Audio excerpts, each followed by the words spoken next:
नमस्कार.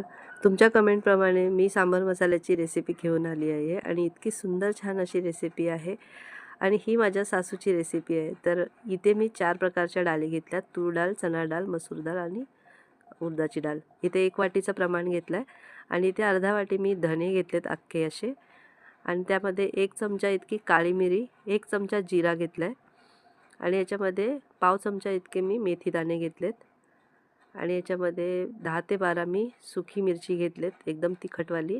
आपल्याला तिखटप्रमाणे टाकायचे आणि 2 चमचे इतकी चिंच घेतलेत आणि या सगळ्या मिश्रणाला स्लो गॅसवर एकदम पेशन्स घेऊन भाजून घ्यायचं आहे.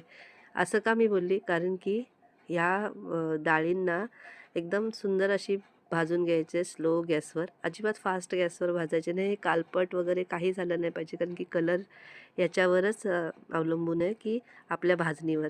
आणि हे छान असे हे भाजून झाले की ह्याच्यामध्ये मी कढीपत्ता, सुकलेला कढीपत्ता 1 वाटी टाकला आहे आणि यालाही 2 मिनटं असं भाजून घेतलं आहे आणि हे सगळं मिश्रण थंड झालं की बघू शकता एकदम कुरकुरीत अशी ही सुकी मिरची झालेली आहे. दुसरे दाणे पण एकदम कुरकुरीत झालेत आणि इथे मी अर्धा चमच इतकी हळद घेतले आणि पाव चमचा इतकं हिंग घेतलं आहे आणि इथे ड्राय जिंजर पावडर घेतली, म्हणजे सुंठाची पावडर 1 चमचा घेतली आणि या मिश्रणाला जे आपलं मिश्रण थंड झालेलं आहे त्याच्यामध्ये टाकून छान असं वाटून घ्यायचं आहे. एकदम थोडीशी दरदरीत ठेवायची आहे, म्हणजे थोडी भरड ठेवायची आणि हा सुंदर असा सांबार मसाला रेडी आहे.